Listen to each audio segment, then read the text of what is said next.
정의와 생명과 평화에 대한 말씀을 나누고 지속 가능한 성장을 위한 17가지 과제를 말씀을 통해서 나누고 있습니다. 오늘 그 두 번째 말씀으로 제로 헝거, 즉 무엇을 위해서 어떤 말씀을 나누고 싶냐면 기아가 종식되어야 된다 하는 말씀을 나누고 싶어요. 물론 맥주감사주일이고 창립기념주일입니다만 우리 교회가 이 일을 하지 않으면 그리고 우리 사회가 이 일을 해내가지 않으면 결국은 우리가 교회가 세워진 이유를 찾을 수가 없고 그리고 하나님 앞에 감사할 이유를 찾을 수 없기 때문에 그렇습니다. 제주에 살다 보면 가장 많이 받는 전화가 제가 무엇이라 그랬죠? 식당이 어디가 있느냐라는 전화입니다. 7월 첫 주를 맞이하였는데 오늘도 저녁에 두 팀이 제주로 옵니다. 목사님들을 한 10대분이 오시는 팀이 하나 있고 한 20분이 오시는 팀이 한 팀이 있습니다. 두 팀 다 오시면서 다 전화를 주셨어요. 목사님, 식사를 하려고 하는데 식당을 좀 소개해 주십시오. 근데 기가 막히게도 두 팀이 조건이 똑같아요. 뭐냐면 첫 번째는 관광버스가 가는 단체 식당이 아니었으면 좋겠습니다. 아니 23명이 오는데 관광버스가 가지 않는 단체 식당, 어느 식당을 소개시켜 주란 말인가, 이 생각이 머릿속에 듭니다. 두 번째 조건은 맛있는 맛집이었으면 좋겠습니다. 그래요, 맛집 당연히 가야죠. 그런데 세 번째 조건이 뭐냐면 오는 길에 남부교회에서 기도 잠깐 하고 싶은데 남부교회 근처였으면 좋겠습니다. 제 머릿속에 번뜩 떠오르는 게 23명이 들어갈 수 있는 남부교회 근처는 3대 국수집이나 홍간의 칼국수인데 저녁을 칼국수로 먹으라, 3대 국수 이야기를 했더니 목사님 저녁으로 국수는 좀 그렇지 않습니까? 그러면 홍간의 칼국수 옆에 김치찌개집이 괜찮은데 김치찌개집은요, 아니 제주에서만 먹을 수 있는 거요, 이렇게 이야기를 하는 거예요. 그래서 제가 속으로 무슨 생각이 들었냐면, 아니 우리는 김치찌개 먹는단 말이에요. 제주 산다고 제주에서만 나는 거 먹는 거 아니잖아요. 여기 계신 분들 제주 산다고 맨날 갈치조림에 흑돼지에 회만 드십니까? 어떤 분들은 횟집을 요청을 하세요. 그런데 이제 11월, 12월 같은 경우는 횟집에 대해서 말씀드리기가 좋아요. 방어가 나오고 방어축제가 있으니까 그런 거 잘하는 횟집을 저도 인터넷으로 검색해서 알려드릴 수 있습니다. 그런데 요즘 같은 때에 횟집을 요청하면 비가 많이 와서 회가 별로예요, 일단. 그리고 두 번째로 제주에서 가장 많은 양식을 하는 게 어느 물고기인지 아십니까 혹시? 광어죠, 광어. 그러면 제주에 오면 광어를 먹어야 되는 거예요. 광어가 제일 많이 나니까요. 그래서 광어가 제일 많이 나는데 광어 드실 때 소개시켜 드릴까요? 그랬더니 아니 그건 노량진에서도 먹을 수 있어요, 이러시는 거예요. 아니 그럼 도대체 어떻게 하란 말이에요? 방법이 없는 거예요, 방법이. 왜 이런 말씀을 드리냐면 요즘 우리가 살아가고 있는 사회 속에서는 너무나도 재미있게도 맛있는 것을 먹기 위한 삶을 살아가기 시작합니다. 오죽하면 먹방이라는 게 나오기 시작했습니까? 지난 금요일에 아이들이랑 같이 집에서 밥을 먹는데 아이들이 좋아하는 음식을 아내가 준비를 했어요. 그랬더니 애들이 맛있다고 쩝쩝쩝 먹으면서 야 이거 먹방해야 되겠다, 먹방, 이렇게 이야기를 하는 거예요. 물론 찍지는 않았습니다만 맛있는 거 먹을 때 자연스럽게 우리가 이야기하는 것이 먹방해야 되겠다 하는 겁니다. TV 채널을 돌리면 음식을 만드는 코너가 차고 넘칩니다. 요즘 보다 못해서 초등학생들에게 라면 끓이는 법을 가르쳐주는 것도 나오기 시작했다 그러더라고요. 참 별게 나오기 시작하죠.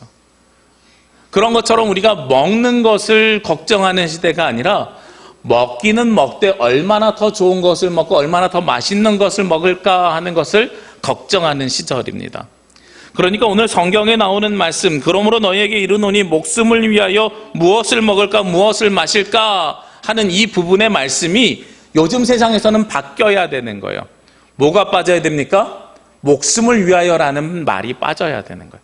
우리가 요즘 고민하는 무엇을 먹을까라는 이 질문 속에서는 목숨을 위하여서가 아니라 엄밀하게 말하면 자랑을 위하여 이렇게 이야기할 수 있어요. 왜냐하면 음식 먹을 때 제일 먼저 많이 하는 것 중에 하나가 사진 찍는 거죠.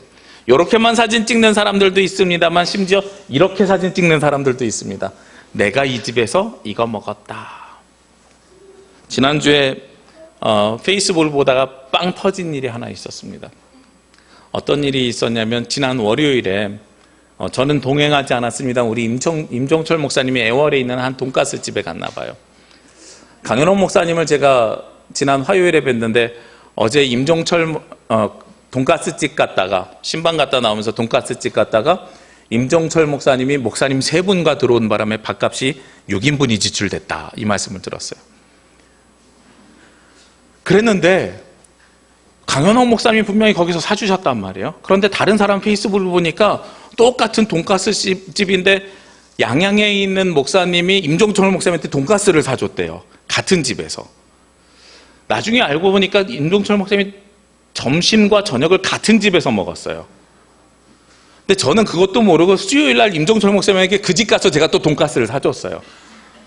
3번 똑같은 데 간 거예요. 근데 페이스북에 뭐라고 썼냐면 월요일은 강현옥 목사님의 도움으로 애월에서 돈가스를 먹었다.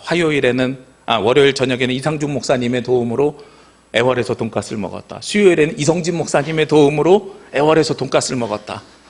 치킨이 소외된 것 같다. 오늘 저녁엔 치킨을 먹어야지. 이렇게 써놓으신 거예요.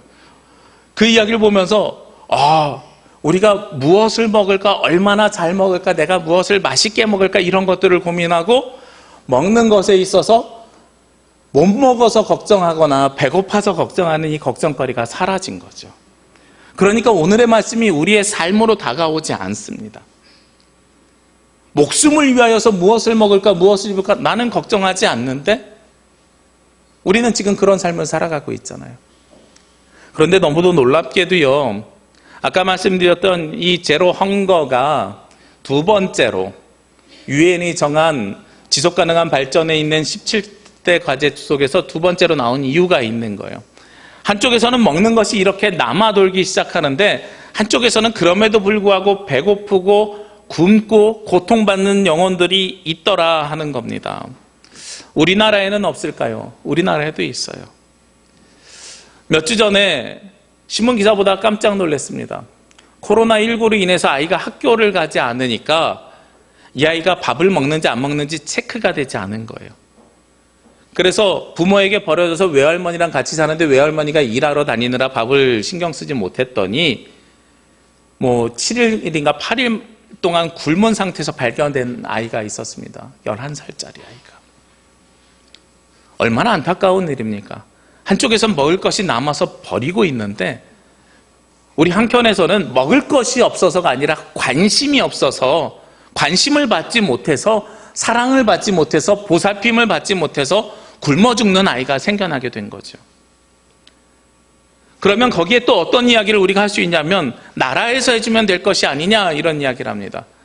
나라에서요, 수급자들이라든지 아니면 한부모 가정이라든지 여러 가지 조건들을 한 13가지를 만들었더라고요. 그 조건에 합당하면 그 아이들에게 무엇을 주냐면 아동급식 카드라는 걸 줍니다. 아동급식 카드라는 걸 줘서 4,000원 이하의 밥을 사 먹을 수 있도록 카드를 줘요. 그런데 문제가 있어요.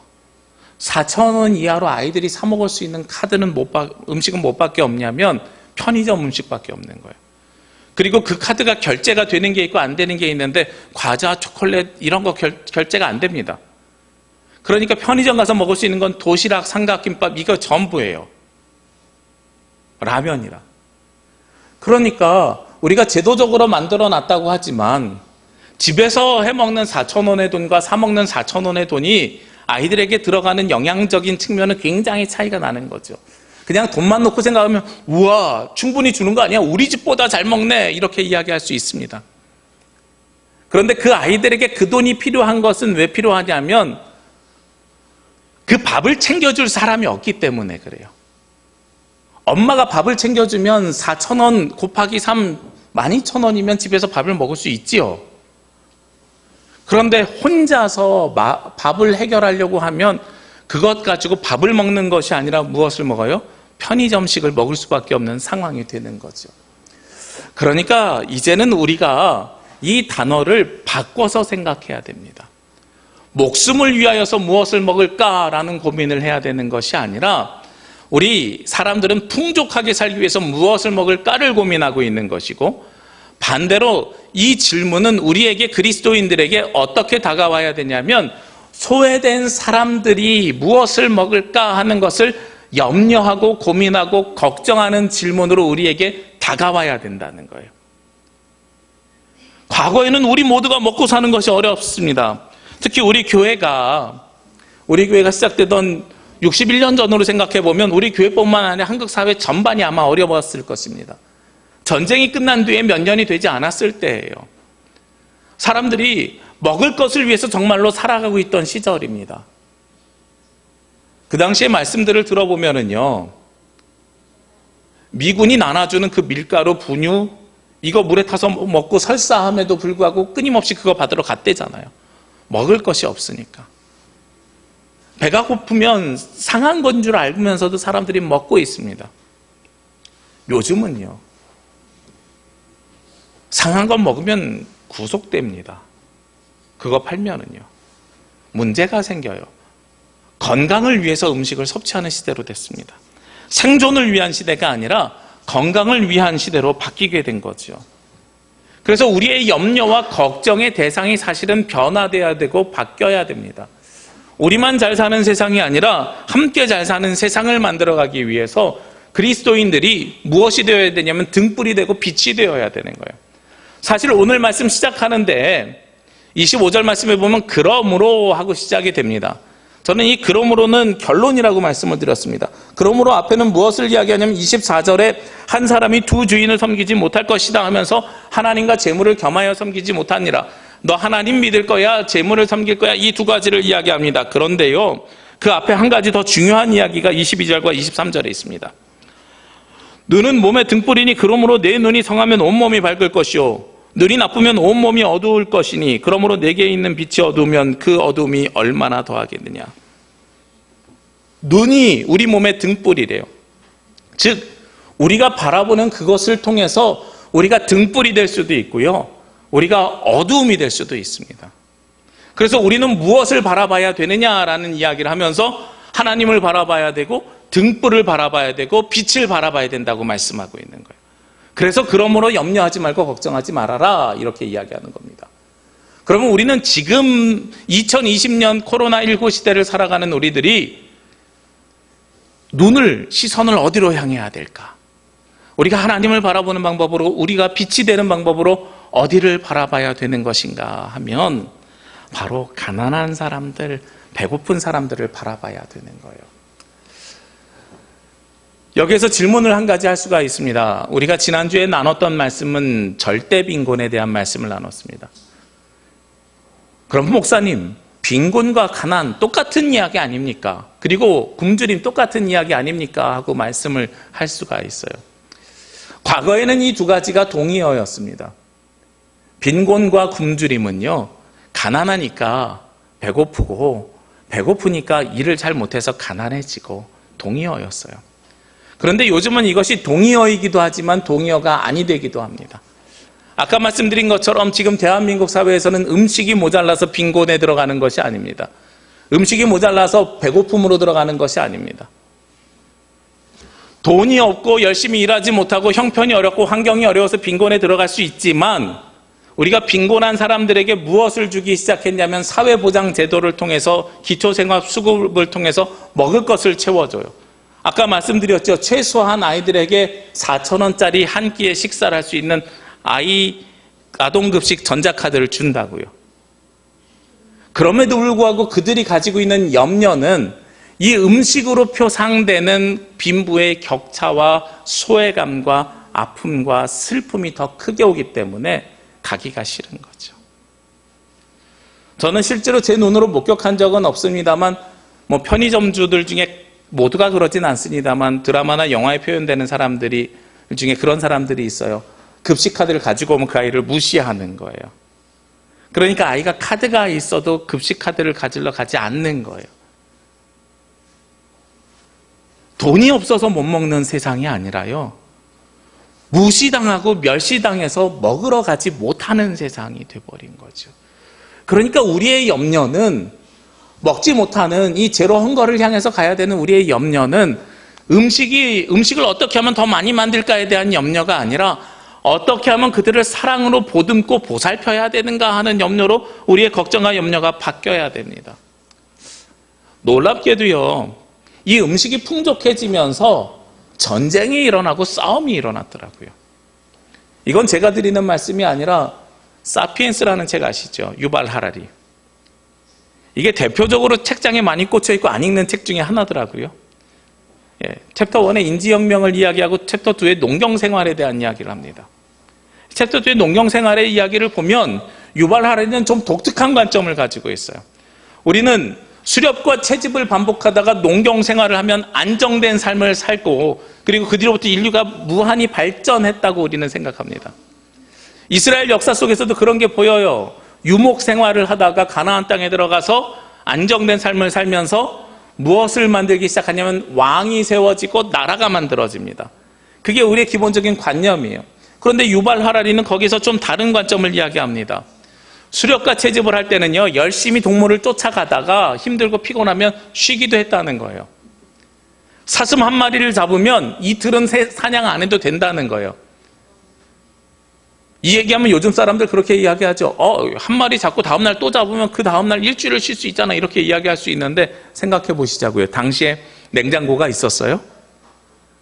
잡으면 그날 바로 먹어야 되는 거예요. 다음날까지 상하기 전에 빨리 먹어야 돼요. 그러니까 한 번 힘쓰고 쉬는 여가와 활동이 오히려 많았던 것이 그때랍니다.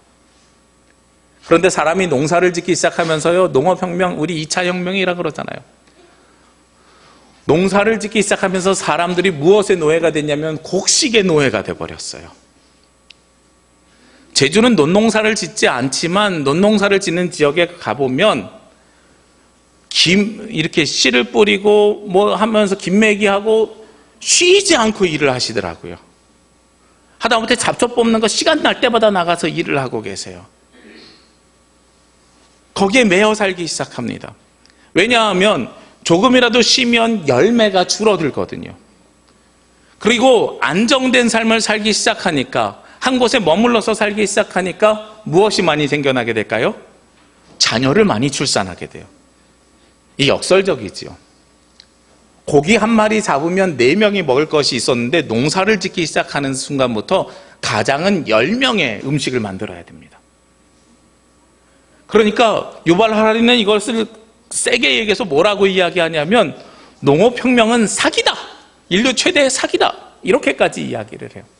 우리의 삶을 편안하게 만든 것이 아니라 우리가 노동을 쉬지 않게 만들었고, 우리가 먹는 것에 매여서 결국은 많은 사람들이 증식이 되고 인구가 늘어나게 되면서 결국 그 많은 인구를 위해서 더 많은 음식을 만들게 된다는 거죠. 그런데 거기까지는 괜찮은 것 같아요. 그 다음에 무슨 문제가 생길까요? 지역에 따라서요, 좋은 양식이 많이 나는 비옥한 땅이 있어요. 그리고 그 땅을 차지하기 위해서 전쟁을 벌립니다. 그게 바로 농업혁명이 가지고 온 결과라는 거예요.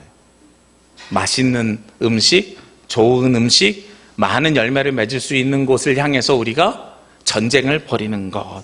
즉, 농사가 시작되면서 먹을 것을 위해서 무엇을 하기 시작하냐면 전쟁을 벌이기 시작했다 하는 것이 유발 하라리의 관점입니다. 우리가 세상을 살아가면서 오늘 성경에서도 하나님께서 예수 그리스도를 통해서 먹을 것에 대해서 염려하지 말라 하고 말씀을 하신 이유는 저는 그런 관점에서 바라보셨으면 좋겠어요. 우리가 과거에는 진짜로 먹지 못해서 배고파서 먹을 것을 위해서 염려했다면, 이제는 우리에게 주어주시는 음식이 너무도 많은데 얼마나 더 잘 먹을까를 염려하기도 하지만, 동시에 먹을 것을 안정적으로 수급하기 위해서 무엇을 만든다고요? 전쟁을 벌리는 일까지 생겨나게 된다고요. 요즘 코로나19로 인해서 또다시 무엇이 대두되기 시작했냐면 식량 전쟁이라는 말이 나오기 시작했습니다. 물류가 원활하지 못해요. 비행기가 잘 뜨지 않고, 그리고 배편이 원활하게 움직이지 못합니다. 그리고 우리가 쿠팡맨 한 사람이 코로나에 확진되었을 때에도 많은 사람들이 물건을 취소했대요. 그 박스에 코로나균이 묻어서 올 줄 알고. 그리고 거기서 확진자가 늘어날수록 갑자기 쭉 취소 양은 급증했다고 합니다. 한동안 중국의 코로나가 왕성했을 땐 중국에서 우리나라로 물건을 수입하지 않았습니다. 아니, 수입을 해도 사람들이 구매하지 않았습니다. 우리나라가 식량 자급률이 그렇게 높지 않습니다. 그러니까 이 시기를 틈타서 사람들이 식량을 가지고 갑질을 하기 시작하는 거예요. 니네 자꾸 그러면 음식 우리가 수출 안 해. 그렇게 되면 어떻게 돼요? 이게 나중에 전쟁으로 바뀌게 되는 거죠. 그러니까 너무나도 놀랍게도요, 우리가 돈을 더 많이 벌려고 하는 욕심 뭐 이런 것들을 차치하고라도 그냥 먹는 것만 가지고 이야기하더라도 이것이 무기가 될 수 있고, 먹는 것만을 가지고 이야기하더라도 우리가 충분히 염려할 가치가 있는 것이 되어버리는 거예요. 그런데 성경에서는 오늘 어떻게 이야기합니까? 이거보다 무엇이 더 중요하다고요? 목숨이 중요하다고요. 사실 많은 이들이 여기에서 우리가 부딪히게 됩니다. 아니, 먹어야 목숨이 유지가 되는데 먹는 걸 걱정하지 않으면 어떻게 목숨이 유지될 수 있을까? 여기에 하나님께서 이 말씀을 주시는 이유는 굉장히 단순합니다. 무엇이냐면 우리의 인생 자체를 누가 주관하신다는 걸 증명하시는 거예요. 하나님께서 주관하심을 증명하시겠다는 사실입니다. 너희가 아무리 수고하고 노력하고 힘써도 안 되는 부분들이 있어. 그러니까 내가 인도하고 내가 끌고 가는 대로 너희는 따라오기만 하면 돼 하고 말씀하고 계시는 거예요. 우리가 2020년 되면서 아주 정확하게 경험하잖아요. 이 코로나19라는 바이러스가, 그리고 이 바이러스로 인해서 우리가 사회적 거리 두기를 하고 격리 생활을 하고 이런 일들이 누가 예측이나 예상을 했던 상황입니까? 아무도 예상하지 못한 상황이잖아요. 그리고 여기에 대해서 우리가 걱정하고 우리가 염려해서 이 문제가 해결이 될 수 있습니까? 전 해결될 수 없다고 생각해요. 전적인 하나님의 주권이 역사하셔야 해결될 수 있다고 생각합니다. 유전자를 연구하는 과학자들이 그런 이야기를 하더라고요. 어떤 이야기를 하냐면 뭐 DNA, RNA 뭐 이런 것들을 합쳐서 게놈, 단백질이라고 모두 합쳐서 게놈이라 그래요. 한국 사람이 유럽 사람에 비해서 코로나가 덜 걸린대요. 그 이유가 게놈이 달라서 그렇대요. 이게 이제 좀 복잡한 이야기들 한데 아주 쉬운 이야기는 그런 겁니다.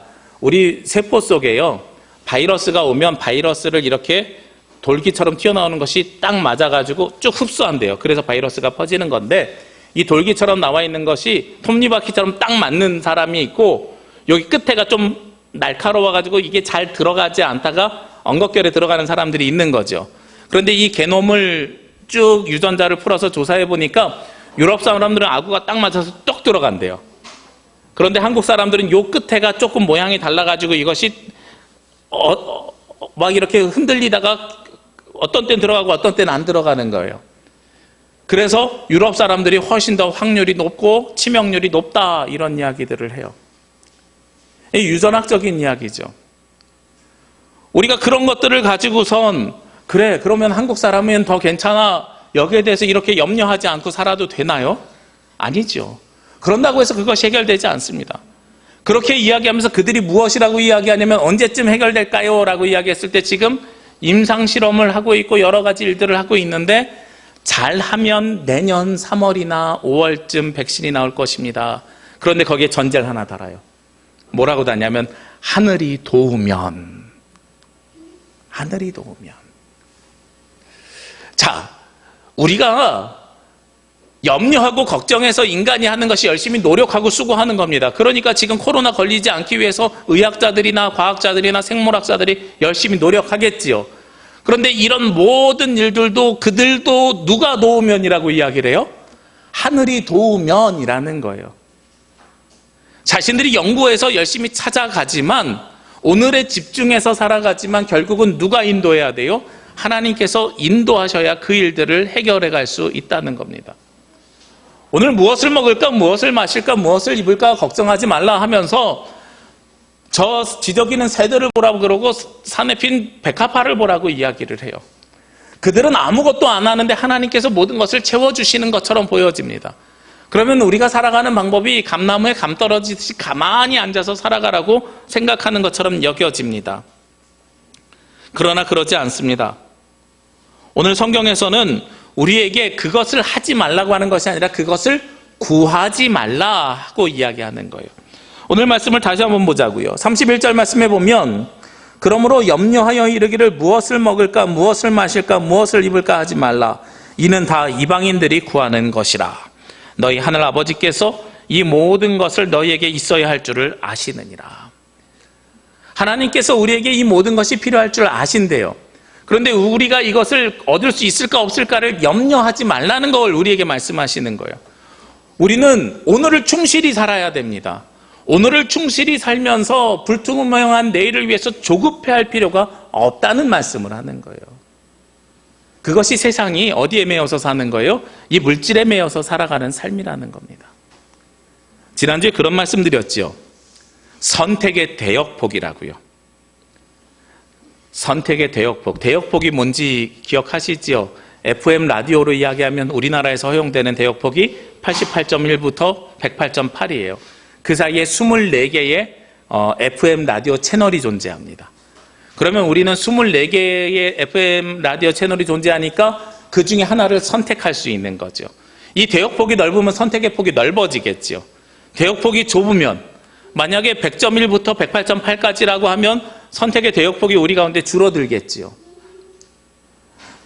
염려를 하는 사람들은요, 보는 시야가 좁아들게 됩니다. 왜냐하면 내 머릿속을 무엇이 주관해요? 먹을 것이 주관해요. 그러면 모든 것을 무엇으로 해석하냐면 먹을 것으로 해석합니다. 그렇게 되면 선택의 대역폭이 줄어들게 되는 거예요. 제가 아까 시작할 때 그런 말씀드렸죠. 식당에 대해서 이야기를 한다고요. 그러면 그 전화를 받고 나서 한 시간 동안 골똘히 생각하는 게 식당이에요. 먹을 것이 없는 사람들은 무엇으로 이야기를 하냐면 한 친구가 노트를 사요. 그러면 그걸 무엇으로 해석하냐면 그 노트 뭐하러 사? 집에도 빈 칸이 있는 게 있는데 그거면 오늘 라면 하나를 사 먹을 수 있어. 먹을 걸로 해석하는 거죠.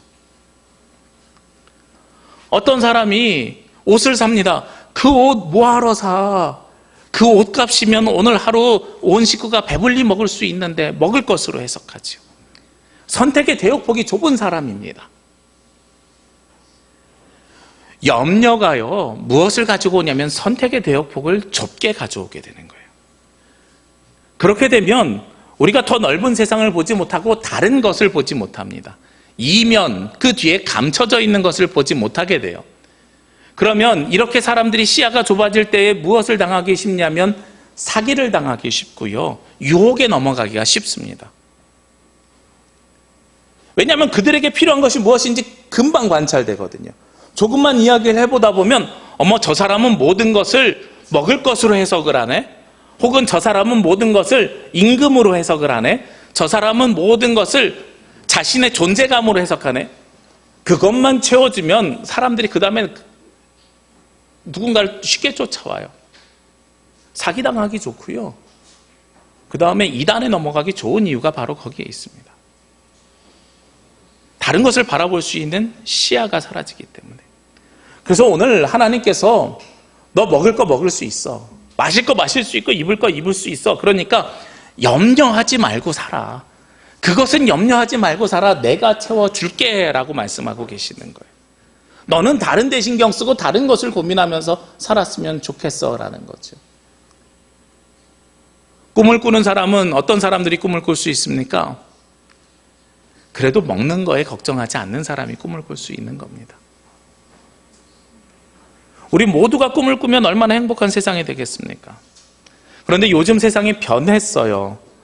어떻게 변했냐면 오늘 성경에 나와 있는 것처럼 들의 백합화나 하늘을 나는 새는 세상에서 먹을 것들을 찾을 수 있었습니다. 그런데 요즘 세상이 그런가요? 아무것도 안 하고 가만히 있으면 세상에서 먹을 것을 찾을 수 있을까요? 제가 제일 이해가 안 되는 방송 중에 하나가 어떤 방송이냐면 나는 자연인이다예요. 저희 큰아들이 되게 좋아해가지고 밥 먹을 때마다 한동안 틀어놨었어요. 근데 저걸 뭐하러 봐? 이 생각이 드는 거예요. 근데 되게 재밌대요. 자연 속에서 살아가는 모습이 너무 재밌다는 거예요. 야, 참 독특한 취향이다 생각했는데 케이블 TV에서 생각보다 높은 시청률을 가지고 있어요. 나는 자연인이다. 그리고 케이블 TV 꽤 장수 프로그램 중에 하나입니다. 그 프로그램을 보면 사람들이 뭐 하면서 사냐면 세상에서 여러 가지 이유로 상처를 받고 고민을 가지고 산속으로 들어간 사람들의 삶의 모습입니다. 산속에서 움막을 짓고 살고요, 산에서 나물 캐먹고 삽니다. 방송에는 그렇게 나오는데요, 제가 상상을 해봤습니다. 그 사람들이 주소지가 있는 자녀 집이나 혹은 가족의 집으로 돌아가게 되면 뭐가 날라와 있을까? 자연 속에서 사는 동안 건강보험료 연체됐을 거예요. 자연 속에서 사는 동안 휴대폰 요금 연체됐을 거고요. 산에서 열심히 나무를 캐고 물을 떠오고 고기를 잡아서 먹어도 전기는 써야 되는데 전기요금 안 내면 끊어집니다. 그렇죠? 제가 그걸 보면서 뭐를 경험하고 뭐가 생각이 났냐면, 요즘 세상은요, 옛날에 예수님 당시에처럼 먹을 것을 고민하고 마실 것을 고민하지 않는 삶이 아무것도 안 해도 주변에 있는 나무 열매를 통해서 채워주고 무엇을 통해서 채워주고 그럼 사람이 살 수 있잖아요. 항상 제로 베이스만 만들어도 살 수 있는 삶이 당시의 삶이었는데, 요즘 삶은 아무것도 안 하면 제로가 아니라 마이너스의 삶으로 바뀌는 삶이에요. 아무것도 안 하고 숨만 쉬고 가만히 있어 보십시오. 한 달에 나가는 기본 비용이 발생이 돼요. 제가 우리 교회가 온라인으로 예배를 드리면서 코로나19로 인해서 한 2달 동안 예배당에서 예배 못 드렸잖아요. 전기요금 받는데 깜짝 놀랐어요. 2만 원밖에 차이가 안 나요. 그 전년도랑. 물론 저희는 이 전체를 돌리기 위해서 계약 전력이라 그래서 그게 기본 요금이긴 합니다만, 반대로 이야기하면 이 예배당에서 에어컨을 틀든 안 틀든 그 돈이 나가는 거예요. 아무것도 안 하면 마이너스가 되는 세상에서 우리는 지금 살아가고 있습니다. 그러니까 요즘 세상 사람들이 염려하는 것은 무엇을 먹을까를 염려하는 것이 아니라 무엇을 염려하냐면 어떻게 하면 제로 베이스로 갈 수 있을까를 염려하는 삶을 사는 거예요. 그렇죠? 요즘 사람들 무엇을 걱정합니까? 월급날 되면 월급에 들어오는 기쁨을 계산하십니까? 그건 옛날에 우리 부모님 세대의 봉투로 월급을 받을 때예요. 요즘은 통장을 스쳐간다 그러잖아요. 대부분의 사람들이 월급날 되면 나갈 카드값과 이것이 맞는지 틀리는지를 계산하고 고민하게 되는 거예요. 염려하게 되는 거죠. 우리의 고민과 걱정거리가 완전히 바뀌어버렸습니다. 아무것도 안 하면 마이너스가 되는 세상을 살아가고 있는 우리들, 이 세상에서 그러면 우리는 어떻게 삶을 살아가야 되는가? 좀 어려운 이야기일 수도 있습니다만, 유엔에서는 인권선언을 했습니다. 세계 인권선언이라는 걸 했어요. 그 중에 제3조가 생존권입니다. 모든 사람들은 삶을 살아가야 할 가치가 있고 권리가 있다는 겁니다. 그리고 21조에는 무엇이 있냐면, 그 모든 것을 갖춰주기 위해서 누가 보장해 줘야 되냐면 사회가, 세상이 그것을 보장해 주어야 된다 하고 이야기를 하고 있어요. 이 유엔 인권선언이 사회가 보장해 준다고 하면 굉장히 사회주의적 혹은 공산주의적 이렇게 생각하실 수 있는데, 그렇게 만들어진 게 아닙니다. 1차 세계대전과 2차 세계대전이 끝난 다음에 세상이 너무나도 황폐화가 되었으니까 서구 유럽을 중심으로 무엇이 만들어졌냐면 유엔이라는 게 만들어졌고, 그 유엔에서 오랫동안 고민하면서 우리가 아무리 전쟁을 하지만 인간이 최소한 이만큼은 살 수 있도록 기본 권리를 정하자. 천부인권이라는 기독교 사상이죠. 사실은 하나님께서 우리에게 사람다운 삶을 살 수 있도록 권한을 주셨다. 그것을 그 안에 집어넣으면서 그 가치를 만들기 위해서 여러 나라가 논의했습니다. 거기에는요, 냉전 시대 속에서 소련과 중국도 참여했습니다. 거기에는요, 기독교 국가만 있었던 것이 아니라 이슬람 힌두교 국가도 참여했습니다. 비공식 자료에 의하면 약 280번 이상의 수정을 했다 그래요. 그러니까 문구 하나 정하는 데 있어서 각 나라와의 문화와 뭐 여러 가지 격차 차이를 다 극복하고 만들어낸 게 이 인권선언인데, 이 인권선언에서 뭐라고 이야기를 하냐면, 사람은 누구를 막론하고 사회보장을 받을 권리를 가지며 국가적 노력과 국제적 협조를 통하여 또는 각 국가의 기구와 자원이 허용하는 범위 내에서 그 존엄성과 인격의 자유로운 발달에 불가결한 경제적, 사회적 또는 문화적 재권리를 행사할 자격을 가진다. 꽤 어려운 이야기처럼 들리지만 쉽게 이야기해서 의식, 주 세 가지가 있는데 여기에 있어서는 사람이 걱정하고 살 필요 없이 최소한의 먹을 것들은 서로 나누면서 공유하면서 살아가야 됩니다라는 이야기를 하는 거예요. 그래서 우리가 인도적 차원에서 아프리카에 음식을 보내고 인도적 차원에서 아프리카에 약품을 보내고 하는 것들이 그래서 벌어지는 일들입니다. 여기서 한 가지 질문이요. 그러면 북한에 쌀을 보내는 것이 맞는 것입니까? 틀린 것입니까? 그 쌀을 보내면 군량미로 군인들이 다 먹는다 하는 소문이 있었던 적이 있고요. 그 쌀을 보내면 그들이 그걸 가지고 무기를 만든다 하는 이야기들이 있었던 적도 있었습니다. 그런데 세계인권선언, 공산진영과 자유진영이 합의한 결과에 따르면 최소한 막을 수 없는 것들이 있는데 그것이 뭐냐면 먹을 것과 약품이라는 거예요. 그리고 너무도 안타깝게도 한국 교회는 교회가 앞장서서 그거를 막고 있어요. 성경의 이야기와 전혀 다른 이야기를 하고 있는 겁니다. 오늘 성경에서는 우리에게 무엇을 먹을까, 무엇을 마실까, 무엇을 입을까 걱정하지 말라고 하면서 대신 무엇을 찾으라고 이야기합니까? 우리가 잘 알고 있는 유명한 말씀이 있지. 오늘 33절, 34절 말씀에 보면 그런즉 너희는 먼저 그의 나라와 그의 의를 구하라. 그리하면 이 모든 것을 너희에게 더하시리라. 그러므로 내일 일을 위하여 염려하지 말라. 내일 일은 내일이 염려할 것이요 한날의 괴로움은 그날로 족하니라. 우리에게 무엇을 요청한다고요? 먼저 그의 나라와 그의 의를 구하라고요. 하나님의 나라와 하나님의 의를 구하는 것이 먼저라고요. 아니 당장 먹고 사는 것이 어려운 사람에게 어떻게 하나님의 나라와 하나님의 의를 구하라고 이야기하고 있습니까? 이렇게 이야기할 수 있어요. 그런데 우리가 이야기하는 먹고 사는 문제는 어떤 문제라고요?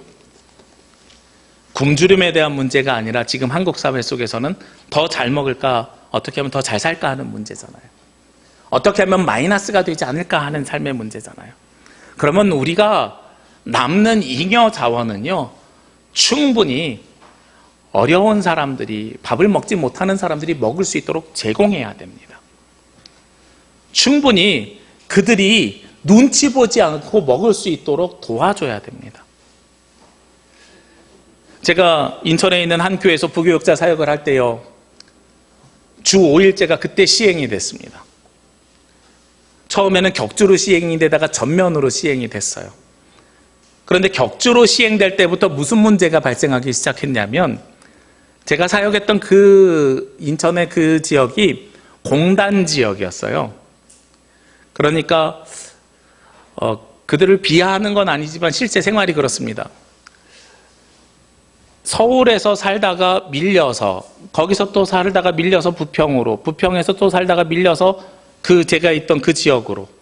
그래서 인천에서 가장 기초생활수급자가 많은 동네였어요.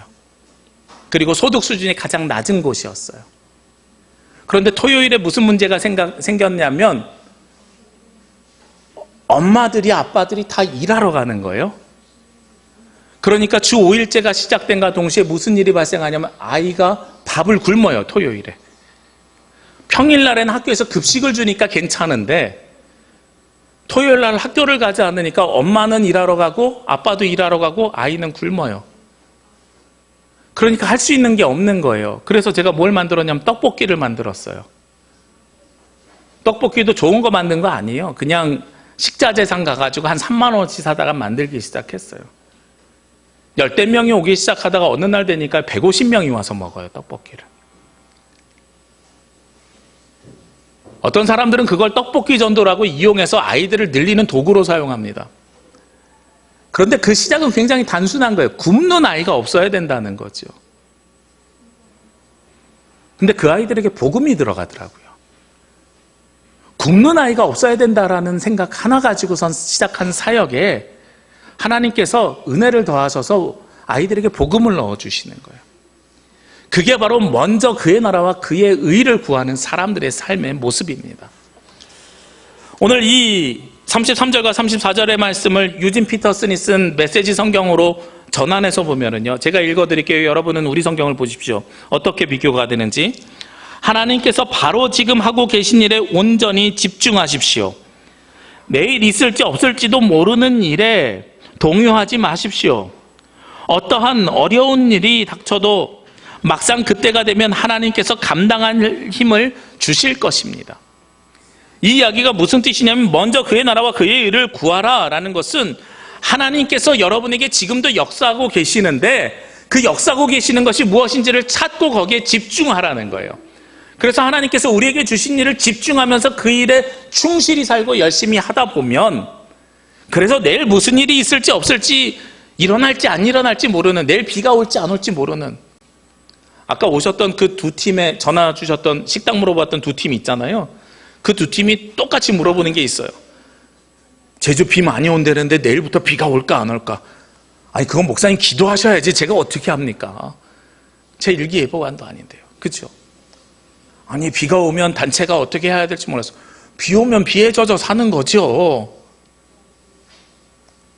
그것은 우리가 걱정할 일이 아니고요. 우리는 오늘 주어진 우리의 일에 하나님께서 맡겨주신 오늘의 사명에 충실히 살아가게 되면 나머지는 하나님께서 만들어주시고, 막상 어려운 일이 있어도 그때가 되면 하나님께서 채워주시고 부어주시는 은혜가 있다는 겁니다. 그래서 우리는 어떤 삶을 살아야 돼요? 염려하지 않는 삶을 살아야 되고, 그 위의 말씀으로 돌아가면 우리는 우리의 눈이 어두운 것을 보는 것이 아니라 밝은 빛을 바라보는 삶을 살아가야 되는 거예요. 우리의 시선이 빛을 바라보는 삶을 살 때에 우리가 등불이 되어서 다른 사람에게 빛을 비출 수 있습니다. 그것이 먼저 그의 나라와 그의 의를 구하는 그리스도인들이 모습입니다. 여기 계신 여러분들, 지난 6개월 지나면서 우리는 많이 아팠습니다. 많이 힘들었습니다. 마음이든 경제적이든 코로나에 걸리지 않아도 옆에 있는 주변 사람들을 보면서 많이 힘들어했습니다. 우리가 바이러스에 전염되지 않고 우리가 아프지 않았다고 해서 감사를 오늘 드리는 감사절이 아니라, 우리가 하나님을 알고 하나님에 집중할 수 있었음에 감사를 드리는 절기가 되기를 원합니다. 우리는 하나님께 집중하였기에 이 어려운 시절을 이겨낼 수 있습니다. 그리고 이 어려운 시절을 걱정하지 않고 이겨낼 수 있는 은혜를 하나님께서 주십니다. 내일 일 염려하지 말라 그랬지요?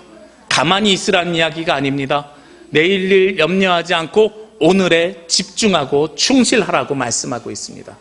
그러면 우리는 언젠가는 이 모든 것을 이기고 오늘 드려야 되는 감사가 정말로 우리의 삶에서 체험되는 감사가 될 수 있고, 우리의 삶을 통해서 역사하는 감사가 될 수 있고, 그리고 먹을 것을 구하는 자들에게 주시는 은혜가 우리를 통해서 전달될 때에 하나님의 나라를 구하는, 먼저 그의 나라와 그의 의를 구하는 그리스도인들이 되는 저와 여러분이 되시기를 주의 이름으로 기도합니다. 기도드리겠습니다. 하나님 감사합니다. 하나님께서 지금 우리 가운데 함께 하시고 우리와 동행하여 주시니 감사합니다. 하나님, 우리 미래를 염려하거나 걱정하기보다 오늘에 집중하고 오늘에 충실하기를 원합니다. 하나님, 하나님께서 바로 지금 우리가 하고 있는 이 모든 일에 온전히 임재하여 주시고 하나님께서 집중하고 계신 그 일에 동참할 수 있도록 인도하여 주옵소서. 그렇게 주님과 동행하며 살아갈 때에 어려운 일이 닥쳐도, 힘든 일이 생길 때라도 하나님께서 함께 하심을 통해 이겨내는 감사가 있게 하여 주시옵소서. 이 모든 말씀 예수님의 이름으로 기도합니다. 아멘.